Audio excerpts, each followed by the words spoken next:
start of our shift, we will check all of the kit. We'll make sure that everything is charged, ready. The person before us might have had a really late job and there might be an element of restocking. Generally, we take care of that at the end of our shift, but we just have to make sure that we're confident and happy in the kit we need is prepared and ready to be used.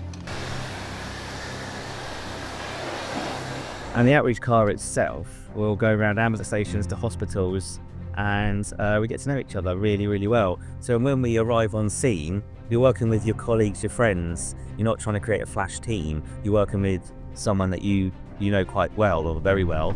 I was going to catch up with our community first responder colleagues who have just started their course today, and they're doing CPR training. And one of the things our community first responder colleagues don't see very often is the Lucas device. So we're just going to introduce them to the Lucas device and how it works. So they're familiar with it when they go out into the community and go to a cardiac arrest. They know that if we arrive, then we'll arrive with the Lucas device, how it works, what it does, and they've got to explain that to family members at the same time. We've just been tasked to a 14-year-old who's come off a bike in Ringwood. He apparently has fractured his wrist, his ankle, bumped to his head, and maybe fractured his collarbone.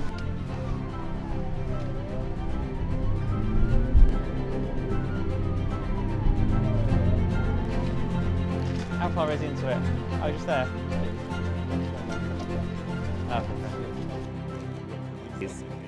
I've got about Penthrox, got a top cover call about Penthrox. To be able to give Penthrox to under 18s, we have a top cover call to make. So we speak to one of our doctors and they then give us permission to administer that drug to an under 18. Okay. I didn't even watch Bondi Rescue or anything like that until we had the green whistle. Yeah. So should we give you something really nice and strong for the pain? Well done. Nice deep breaths in. Great, thanks. So we've just been to see a 14-year-old who was at the pump track doing some jumps, and he came off and he did a stoppie and went over his handlebars and onto his face, and he's fractured his clavicle. He's got pain in both of his wrists and his ankle, so we've helped the crew get him out of there with some enhanced pain relief. He's gone with his mum to hospital.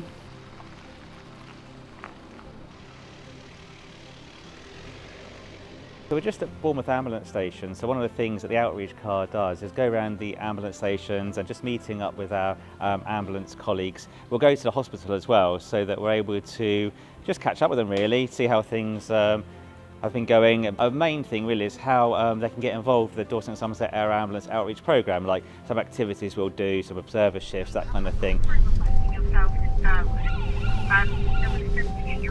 Oh, so this we're going to a crew request to a crew that have attended to a patient who got a hip injury, and they've been on the floor for a while, so in loads of pain. So the beauty of this is that we'll probably bump into a chap we met earlier, Philip. So he quite often responds in the Verwood area from home to help his community, and obviously he was training the community first responders earlier. So he knows the sort of scope and capabilities really well because we have such a lot of interactions with him. Okay, very nice. Hello there. Hello.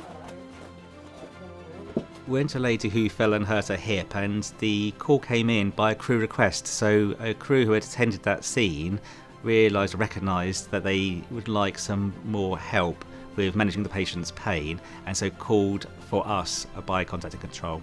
So there'll be a bit of chatter, a bit of explaining.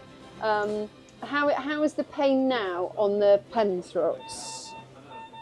The ambulance crew had done a really good job of preparing her and giving her as much analgesia or pain relief as they were able to, but she still had a high level of pain. The option of calling in the helicopter to provide a full critical care team wasn't required at that time. We de-escalated that, and I was confident that we were able to get on top of her pain and make her more comfortable. We're really lucky that Dorset and Somerset Air Ambulance provide an outreach car to Dorset and Somerset. You may see us walking around in reds or driving a car. Doesn't necessarily mean we have the helicopter up the road. It means that you have a specialist practitioner with either a nurse or paramedic background providing enhanced care to a patient somewhere.